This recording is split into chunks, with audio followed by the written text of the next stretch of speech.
What's up, you guys? It's Benjamin Eisenman, and a lot of people these days are they are limited. They're masking themselves with layers by not showing people what they truly feel. When you were a kid, think about how you cried and was not afraid. You were not afraid of letting people know that you were crying. You wanted to let it all out. You wanted to let it all out, let people know, I want my attention, I want this, I want that.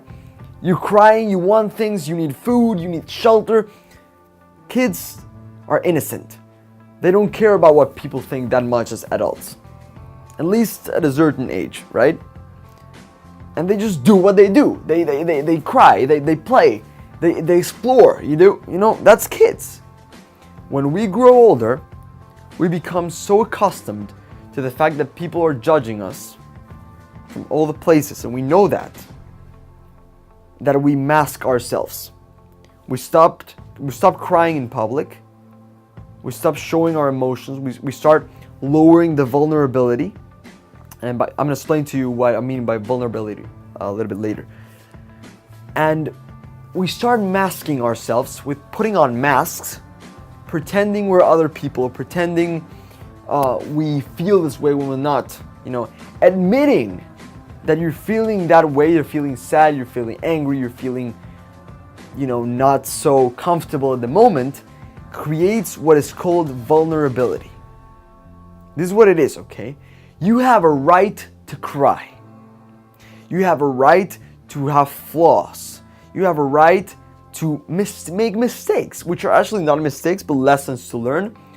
You have the right to do all these things.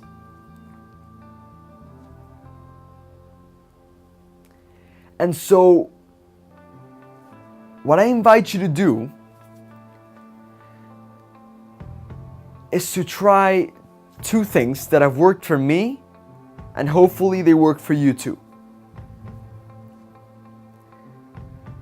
My friend a great spiritual and physical trainer on YouTube and life coach is Elliot Hulse. And Elliot Hulse has actually made a lot of YouTube videos. Maybe you know about him since you're watching my videos. Maybe they're related or something. He talks a lot about relationships, becoming the strongest version of yourself to empower others. And so he wrote a book, which I bought, called King, the 4-layer approach to becoming the strongest version of yourself. And so Elliot Hulse actually wrote the book with his friend Chris Bernard, and one of the sections is called Bioenergetics. It's one of the sub-chapters.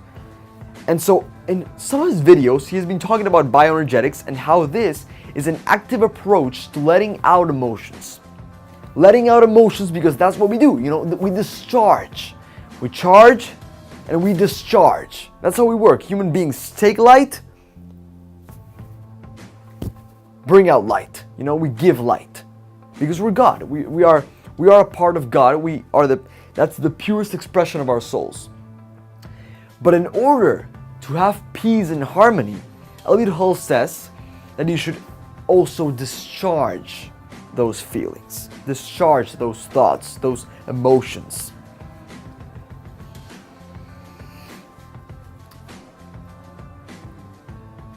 What I begin to wonder is, why do people mask all these things? Perhaps because they're being afraid of being judged. Perhaps because their parents have lowered down their standards. Perhaps because they've been said things that they did not want to hear and they've been unmotivated and lost faith in humanity maybe. I don't know. Whatever it is, you are the seed of the cure of that world. Now, the second approach that is combined with bioenergetics, which you can check out right in the link below, talking about how bioenergetics and all that stuff, because I'm going to put a link to Elliot Hulse's video. The second approach is faith. And these two combined, in my opinion, have worked for me wonders in dealing with the breakups and the loss of my dad. It was not easy to deal with the loss of my dad, and I haven't yet finished because it's been less than a year. Maybe never finishes.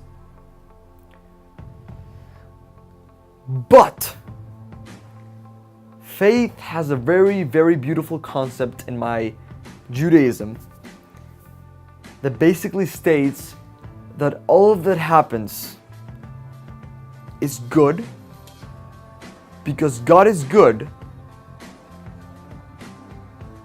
and everything comes from God. So here's the stairs, okay? Here's the staircase.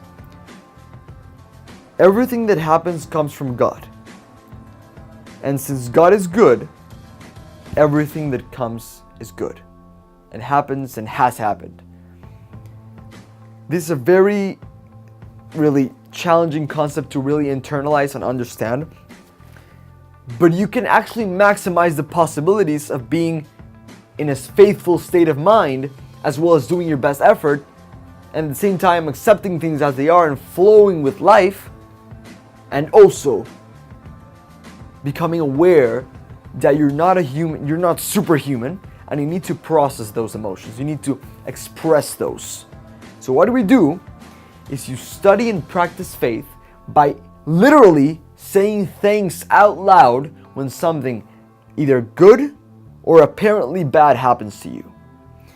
If you get an A on a test because you studied and God gave you the intelligence, say thanks.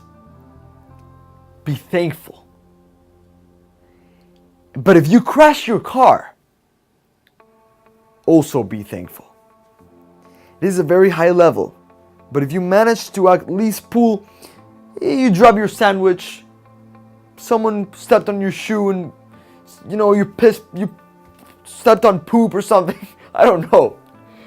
It all happens for a reason. If you can get these minimal things and apply these concepts of faith to that, and say things out loud at the moment, really practice this every day,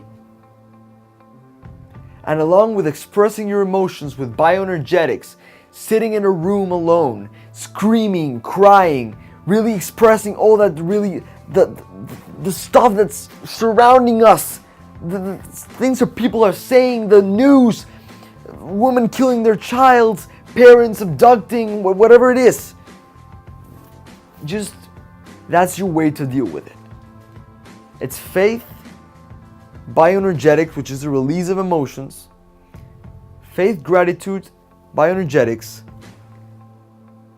and then you're going to flow and have peace in your life. Done.